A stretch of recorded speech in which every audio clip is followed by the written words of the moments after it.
Welcome to the start of a new vlog. Here's my outfit for today. Just a tank top from Target, really old tank top. Jeans from Old Navy. They're the ones that I turned into straight leg jeans. Belt from Target, and then I have a sweater to put on from Fabletics that says Los Angeles a bunch of times on the front. This has been like my typical outfit for the current weather situation that we've been having in California. It's very gray today. So I feel like I've just been wearing like a really light sweatshirt and jeans and sandals for like the past couple of weeks. That's just how it is right now. It's just really gray outside. It's not super warm. Also, I did my hair in braids today. I'm feeling the braids right now. So yeah, that's like my outfit. I'm gonna be hanging out with my friend Emma. She's coming over, so maybe I'll take you guys along a little bit. But I do actually need to focus on making my other vlog that I've been doing for the past while. It's fully filmed. I just need to edit it and stuff. So I don't know. We'll see how much footage I get of today, but I'll try to take you guys along.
Okay, so I feel like I have not updated in so long, but I definitely have some things to talk about, and I'm gonna try to do it here as well as I can. I don't think I ever mentioned the fact that I was reading Detransition Baby by Torrey Peters, but I did start that about, I think on Friday. I think it was Friday when I started it. Maybe Thursday, but I think it was Friday. Because I didn't really read a lot this weekend, honestly. Like, I genuinely just did not get any reading done this weekend. I don't know why. I think it was because my dad stayed home on Thursday and Friday, and then we ended up going out on Friday, did a little bit of a happy hour, got some like Mexican food, got some margaritas. They were so good. And so I just kind of like was distracted all weekend. And it was Father's Day, and my dad just had his birthday, and then, you know, a bunch of stuff happened, so I just wasn't really in the mood for reading this weekend, which was kind of a bummer. But I mean, gotta do what you gotta do, gotta have like a weekend to just be like lazy and have fun and not worry. But I did end up starting Detransition Baby, and I nearly DNF'd it so many times when I was reading it. Like, genuinely, like, for the first like 50% of this book, I kept being like, maybe I should DNF this, maybe I should DNF this, I don't know if I'm really liking it. And it was mainly because of the characters. Like, the characters, to me, I just never felt like connected to them, and I never felt like intrigued by them. I just felt like they were so flat the entire time and so boring. But I do feel like the characters and the plot and everything started to pick up a little bit more after the 50% mark. So I'm kind of glad that I didn't end up DNFing it, because I feel like maybe that would have been like the wrong thing to do. I don't know. Like I'm so pro DNFing books, like especially this year. I've really let myself kind of DNF a book if the vibes are off. Like even if like just like randomly the vibes are off, I'm not feeling it, like I can DNF it. It's not that big of a deal. But I really wanted to finish a queer book this month. I have DNF'd 2 queer books before this one, and I'm like, you cannot DNF your 3rd one. You have to finish this. And so I did. I ended up giving it 3 out of 5 stars. Even though it picked up after the 50% mark, I just felt like there were too many moments in this book where I'm like, I'm gonna DNF this for me to give it more than 3 stars. I can totally see why people enjoy it, but I feel like it just doesn't know what it wants to do. It doesn't know what kind of book it wants to be.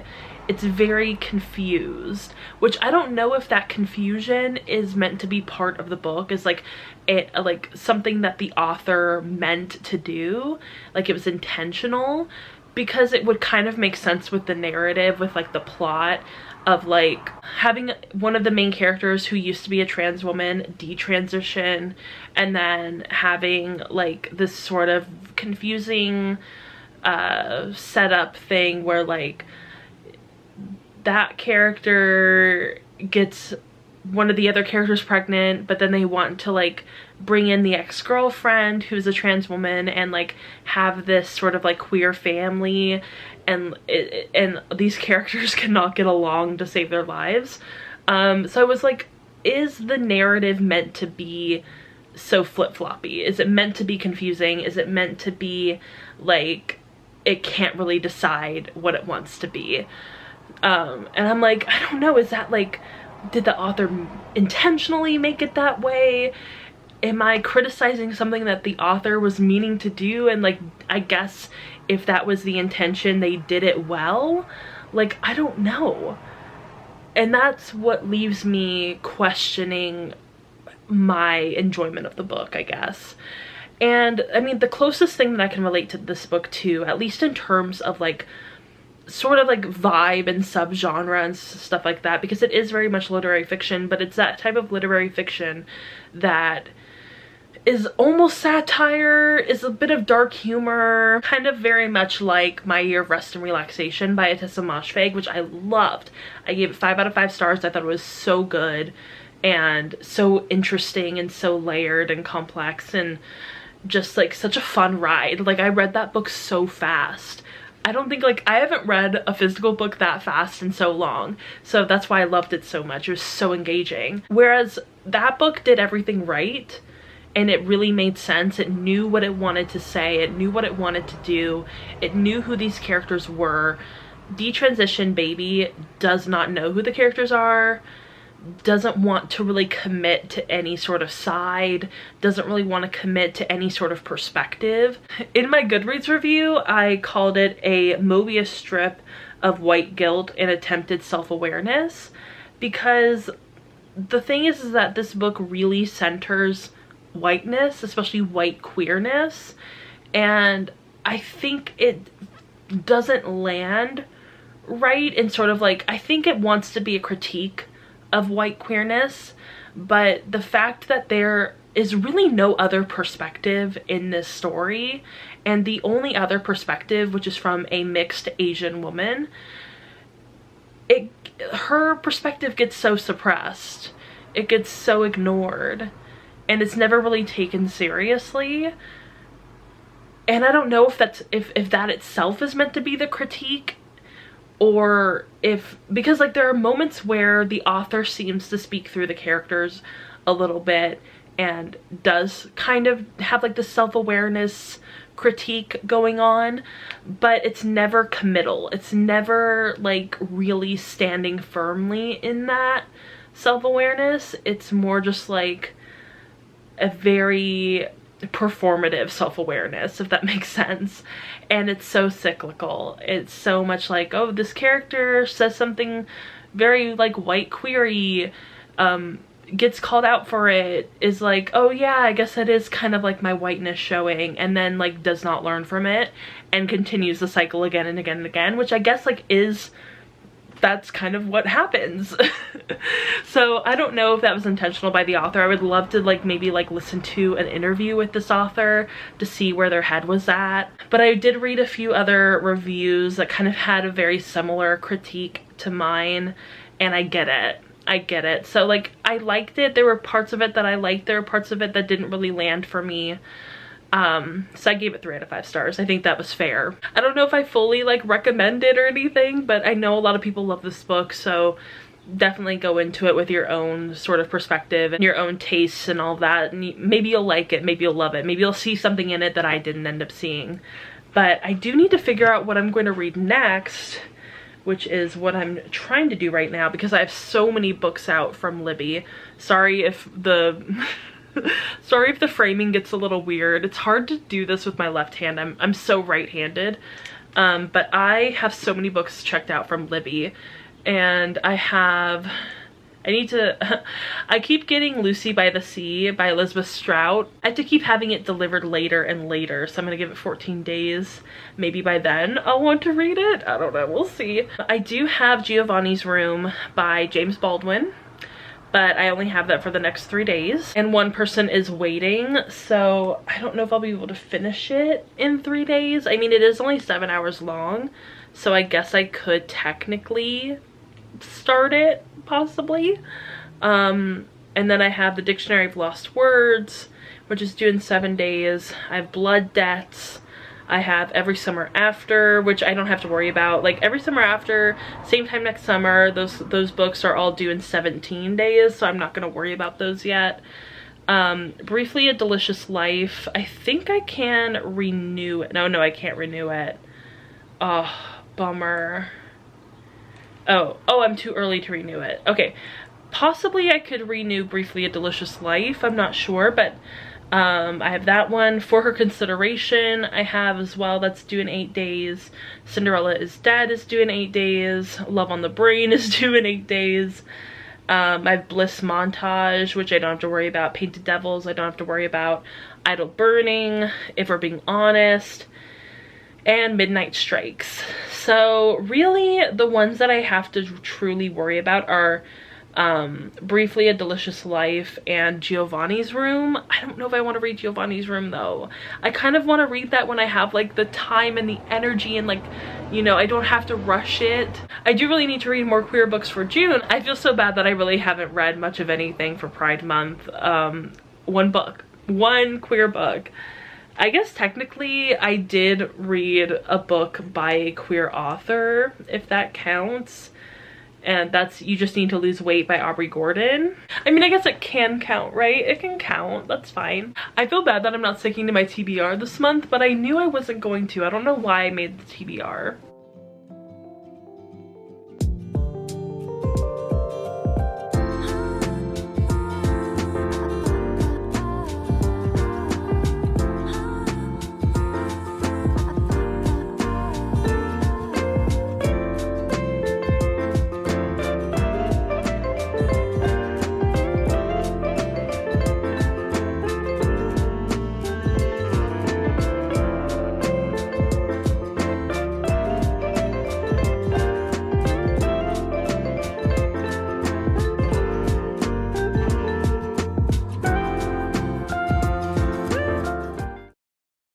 Okay, so I just got done cleaning my room and it looks so much better. I have been in such like a bad mental space because of my room. I'm sure a lot of you can also relate to this, that like when your room is messy, you just feel like you cannot get anything done, you cannot be productive. It's such like a bad mental space, which is funny because I used to not be like that when I was younger. My room was always messy. Always, all day, every day. But now that I'm older, I'm like, I need to keep my room really clean. I did a little bit of unhauling because I have been feeling like it's just that time. I feel like there are multiple times in a year where I feel like, okay, I'm ready to unhaul some books. I'm ready to kind of say goodbye to some of these books and make room for new ones and just, kind of get some of these off of my back. And the first book that I decided to unhaul was Memorial by Brian Washington, which unfortunately I did not enjoy. I didn't actually read too much of this book, honestly. I think I got maybe 10% of the way through this book, but I just was not enjoying it from what I read from the audiobook. And it was kind of one of those books where I'm like, even if I do read it physically, I don't think I'm going to enjoy this, because I just didn't really enjoy any of the characters. I didn't really find the writing style to be all that engaging, so I just knew that regardless of whether I listened to it as an audiobook or read it as like a physical book, it just was not going to be for me. The second book that I'm going to unhaul is Black Sun by Rebecca Roanhorse, and this is one where I have gone back and forth for so long about whether I was going to unhaul this or not. My eyes glaze right over it whenever I'm looking at the books on my bookshelf.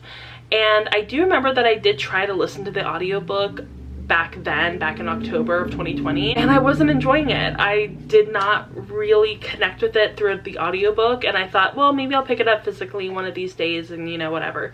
But at this point, and especially with how I know that the second book in the series is like not very good and like a lot of people don't really like it, so I feel like it's not going to be worth it to me to continue with the series or even have it on my shelf. And then the next book that I'm going to unhaul is The Five Wounds by Kirsten Valdez Quaid.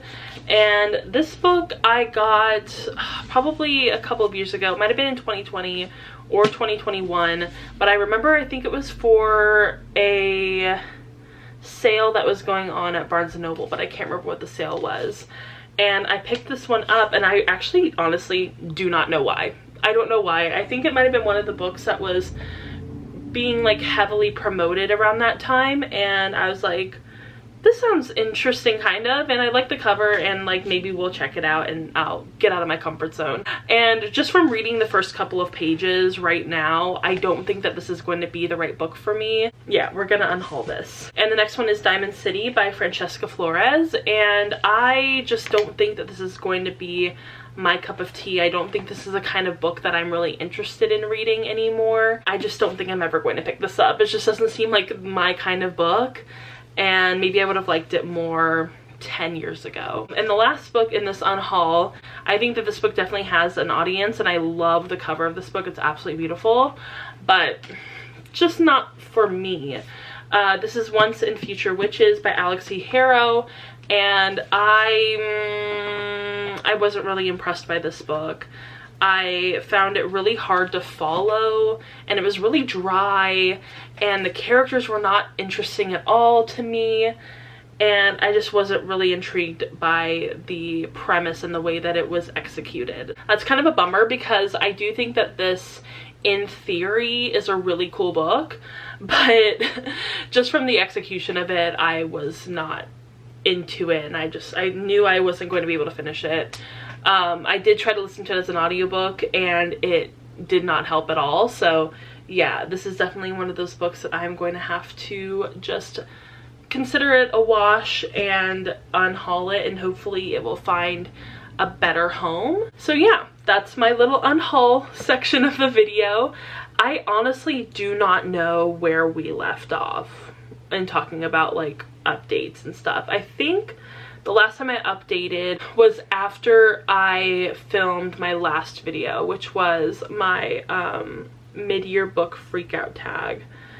And so I totally forgot that Goodreads is down right now, so I'm gonna have to use Storygraph for this. But I honestly can't remember what I was reading at that moment. I think I'd already finished Detransition Baby, I'm pretty sure. I finished that on June 19th, so yeah, I probably had already finished Detransition Baby by the time that I had filmed that video. So since then, I've only read one other book, and that was Love on the Brain by Ali Hazelwood.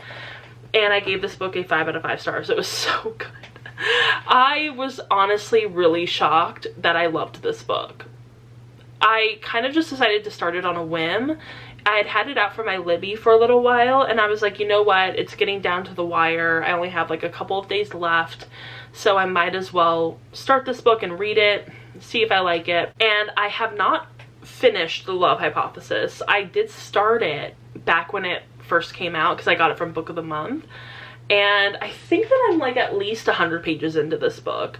And I was enjoying that one pretty well. Like I wasn't necessarily like impressed by the book, but I was enjoying it. It was a very interesting and like entertaining read. But then I ended up reading and finishing one of her novellas, and I was like, ooh, this sucks. Like, this was really bad. It was like a 2-star read. And I think one of the stars was for like some sort of like, I think it was like demisexual representation or whatever. And then the second star was for the smut, because I thought the smut was really well written. But other than that, it was like such an annoying and insufferable book, that, or novella, I guess, that I was like going into Love on the Brain with such low expectations. And then I ended up loving it. I thought it was so cute and so sweet and really funny, and I liked the main character, which was surprising to me because she seemed like she would be an insufferable main character. Thankfully she was not. She was really interesting and fun and cute. And then I really liked the love interest. I thought he was adorable, and he was like so obsessively in love with her, which I loved. And he had like harbored this crush on her since they had been in grad school together, and I thought that was so cute and so sweet. She had no idea. She thought like that he hated her. She thought that they were like mortal enemies. And it honestly makes me really want to finish The Love Hypothesis, because I think now that I kind of have been a bit more reassured with Ali Hazelwood's writing in her books, I'm like, okay, I can like read that now, right? And then there's another book that I really want to read from her. I think it's her 3rd adult romance. I think that's already out, and I think I might have requested it from Libby, so I'm not really sure. Hopefully I will get that request soon. But currently I am reading, I'm actually 31% of the way through Every Summer After by Carley Fortune, which I have actually actively avoided reviews and all that kind of stuff, like vlogs and whatever, for this book, because I did not want to hear any opinion on it, because I know how popular it is. I know that, you know, I'm sure people have varying degrees of opinions on this book, and that's totally fine. But I just did not want to be influenced by anybody either way. I didn't want to only hear reviews of people like, oh, I love this book and it's amazing and it's, you know, so fun and like I love the romance, whatever, blah blah blah. But I also didn't want to hear a bunch of reviews being like, this book sucks, this book is the worst book I've ever read, whatever. The only thing that I was really kind of keeping my eye out for was like, are these books problematic in any way? And the only thing I ever heard about these books in sort of like that vein, I guess, is that like I think there's a cheating trope in this book, which depending on the circumstances and the context and whatever, it can go either way for me. I typically don't like to read books about cheating, but I also don't really mind it as much. It's not that big of a deal, and it's not necessarily like, I don't know, it's like, it's not gonna make me not read the book. So I'm definitely intrigued to see what's going to happen and how this goes. But so far, I'm really enjoying it. Like, I have to say, I think it's really, really cute. I like getting to see the flashbacks of like when they first met at like the beach or the lake house, I guess, the beach house, whatever. I think it's a lake. And I'm not saying that this book is like doing anything like super interesting or like doing anything really different than I've seen in any other romance novel, but I do like it. I think it's cute. I think it's fun. I think it's like perfect for this time of year. And maybe once I'm done with the audiobook, I will read some reviews and see what other people think after I've made my own opinion. So I think it'll be interesting, because I think sometimes, especially with these kind of books where they're really, really popular, as I see this a lot with Emily Henry's books too, because her books are super popular, is that after a certain point, I feel like the opinion starts to shift into this book is so popular that now it's kind of more like everybody hates it, you know what I mean? Like, I see this a lot with beach read and stuff like that. Like, they get so overhyped that people, like newer people who are reading the books or whatever, because of the popularity, it's like they come in with these really weird expectations for what the book is supposed to be. instead of just going into it with no expectations and just going into it wanting to form their own opinion. They've already been influenced by everyone else's opinions, and they've kind of built it up in their heads as being like, this is gonna be this type of book and it's gonna be incredible and you're going to love it. And it's like, you might have gone into it with like false expectations or something that was misconstrued or whatever. And so I see that a lot with like these really popular books. I wouldn't be surprised if the same thing is happening with this one, but hey, that's the name of the game. That's the name of like the book community online. That's just what happens. And I mean, we'll see what I think of this book.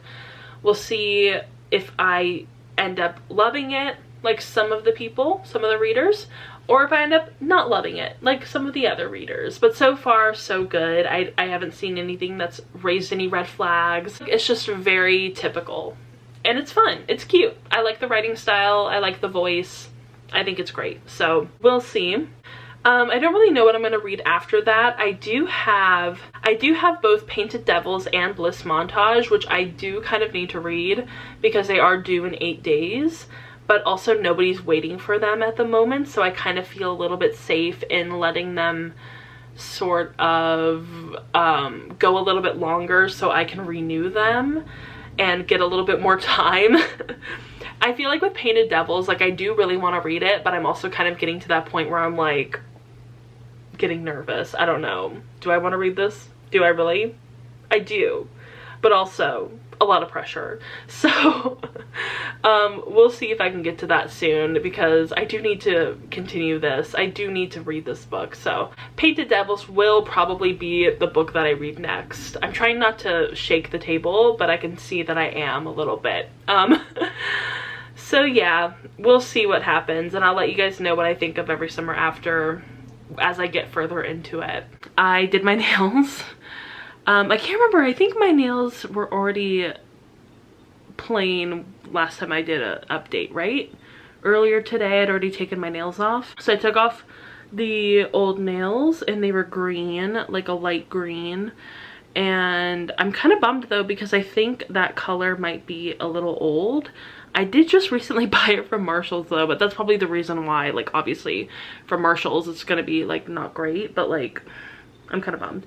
But I did decide to do it red. It's like a very true red and I like it. I like that I didn't go too long in the length with these nails this time because I think that any longer then the red would look weird. I don't know, maybe it's just me personally. But I have read more of, what's that book called? Every Summer After. I almost called Meet Me at the Lake, which I do actually have the audiobook for Meet Me at the Lake. And the only reason I know any opinions about it is because Sarah, Destiny, and Haley all did like collective vlogs where they read the book, and I don't think that they liked it. Or am I thinking of a different vlog? No, I know that they all read it together, but they also read Once More with Feeling together and they also didn't like that one. So I don't know. I don't know what's gonna happen. I don't know if I'm gonna like it or not. We'll see. I read a little bit more of Every Summer After, if it'll focus on that. As you can see, I am currently 47% of the way through. And I was listening to this while I was doing my nails. I don't know, do you want to see my nails up close and personal? I'm not the best at putting on nail polish, so don't judge me, but I think they look really cute. So I have read 47% of this book and I am really enjoying it still. I can see now that there's definitely going to be some like cheating elements in here, but at the same time, I'm like, how much of a hypocrite am I, right? Like, there's that one book, One Italian Summer, which I really did not like. And one of the reasons I put was because there was cheating in it. But I also felt like the cheating was so unnecessary. Like it was so nearly irrelevant to the plot, and like it really didn't matter. Like the book, the story could have been told without the cheating element so easily. Like it really did not need to be there. And I guess this doesn't really need to be there either. But also there are other books that I've read that have cheating in them that I liked. right? I mean, typically I do not like cheating elements in books, but there are some exceptions. Like I'm thinking, I think Normal People has a cheating element in there. And there are a couple of other like literary fiction books where like there's definitely cheating in that book. And I'm like, I was also thinking, I'm like, is it because it's a romance and that's why I like feel weird about it? That's why I feel like, oh, I can't like condone it. I don't know. I just think that it really depends on the book, on the genre, on the context and whatever. So far, I don't really mind it. Like, I also don't love it. Like, I don't know.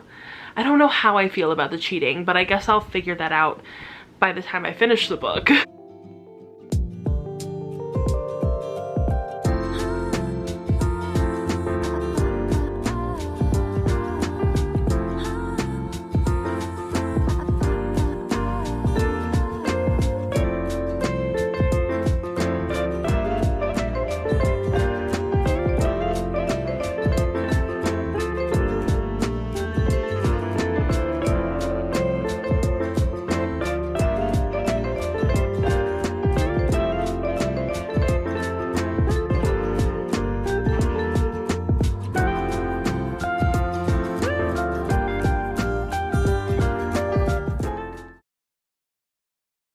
So I am going to go to bed. It is currently 11:42 and it is the 28th of June. It's Wednesday and I know my hair looks absolutely wild. I did just take a shower today and I really do need to do my hair possibly tomorrow. We'll see. But we also have a new washer coming tomorrow.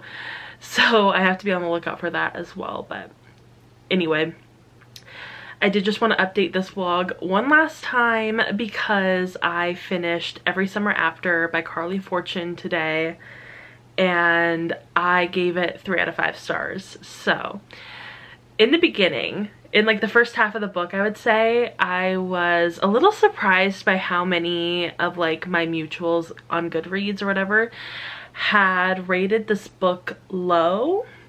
Like a lot of them had rated it 1 or 2 stars and I was like, why? Like this seems like a great book. Like it's not like the best romance I've ever read. It's not like reinventing the wheel or anything, but it's like, it's fine. It's like totally, it's fine. Like I'm enjoying it. I'm intrigued. Like I like the characters. I like, you know, this friends to lovers thing. And I was liking how deep we were kind of getting into how they met and like watching them grow up from being like 13 to like however old they are in like present day. I thought that was cute, but like people were rating it so low and I still don't really understand why people were rating it low. Like I think a lot of it might have to do with the cheating aspect of it, but even then I'm like, really, that's enough for you to rate it like a 1 star? I don't know. Maybe just people didn't like the way it was written. I don't know.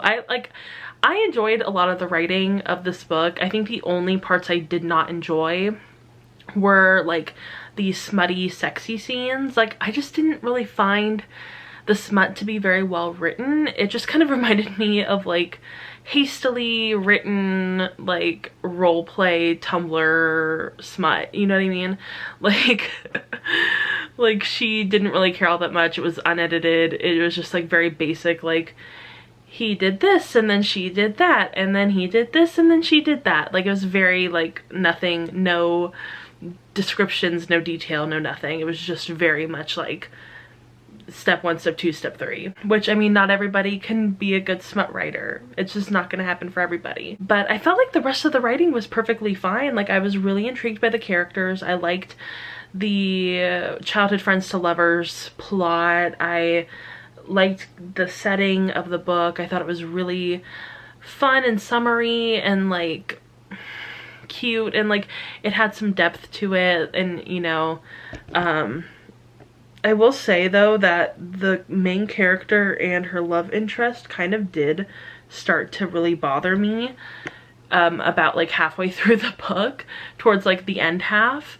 I don't know, like they just started to get on my nerves and like she was annoying and he was annoying and like he was not pulling the trigger at all and he kept like keeping things from her and she was also kind of not being super honest with like her feelings and whatever, and like I get that, I totally understand, but it just seemed like it was so obvious that they both really liked each other. It's just like, why weren't you making this work? Why wasn't this happening? I don't know. And then I ended up really liking the brother, and I don't know, there was something about him that I really liked, and I almost kind of shipped her with him. Like, I like him a little bit more than the actual guy that she ended up with, the younger brother. I don't know, like the older brother, there was just something about him that I just really liked, and it was kind of a bummer that we didn't really get a lot of him in the book, even though he was like her first kiss or whatever. And there's some like other stuff that happens in later on in the book, but yeah, I don't know, like it was fine. It wasn't like, it was a very middling romance. Like, it was not bad, but it also wasn't like the best. But I still don't understand to this very moment, I still don't understand why people gave it such a low rating. I don't know. I mean, maybe people just found it like too painfully mediocre, and that's fine. Like, people can rate it however they want. Maybe I should read some reviews or something and be like, oh, okay, that makes sense. But anyway, I just wanted to update you all on my thoughts and feelings of Every Summer After. Maybe I'll try to go more in depth in my wrap up, because it's almost the end of June, which is wild. But I am really glad that I'm getting this vlog kind of wrapped up before the end of June, because I have some other stuff that I'm gonna do that's gonna be really fun, especially in July. So hopefully I will be able to vlog all of that. We are going to go to Palm Springs, so I'll take you along with me. And yeah, that's about it. I hope you all enjoyed this vlog, and if you did, go ahead and give it a thumbs up and subscribe to my channel. Also, go ahead and follow me on Instagram, Twitter, Goodreads, Storygraph, TikTok. All the links will be down below, and I will see you all in my next video. Bye! Ooh,